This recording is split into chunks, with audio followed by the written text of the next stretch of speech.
আৰু তে কোনোবা দিনা তোৰ লাইফ মই শ্বৰ্টকাট কৰি দিম। উভতি নহা বাটেৰে গ'লগৈ বেহাৰবাৰীৰ বসুধা। জনপ্ৰিয় অভিনেতা ফাইলুং বসুমতাৰীৰ মৃত্যুত ৰাজ্যজুৰি শোকৰ ছাঁ। মহানগৰীৰ এখন ব্যক্তিগত হাস্পতালত শেষ নিশ্বাস ত্যাগ কৰে অভিনেতাগৰাকীয়ে। জনৰ ঘৰ আছিল বাক্সা জিলাত। মুখ্যমন্ত্ৰী ডক্টৰ হিমন্ত বিশ্ব শৰ্মাই শোক প্ৰকাশ কৰি লিখিছে, বৰ্তমান সময়ৰ অসমৰ মনোৰঞ্জন জগতৰ এগৰাকী জনপ্ৰিয় অভিনেতা ফাইলুং বসুমতাৰীয়ে শ্ৰোতা দৰ্শকৰ মনত এক বিশেষ ঠাই দখল কৰিছিল।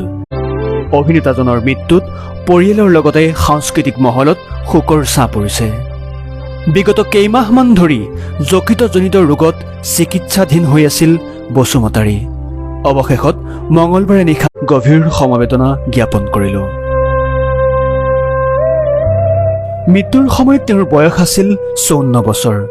বড়ো সংগীত জগততো জনপ্ৰিয় আছিল ফাইলুং বসুমতাৰী। ফাইলুং বসুমতাৰীৰ বিয়োগত বেহাৰবাৰী আউটপোষ্টৰ কলা কৌশলীসকলে সামাজিক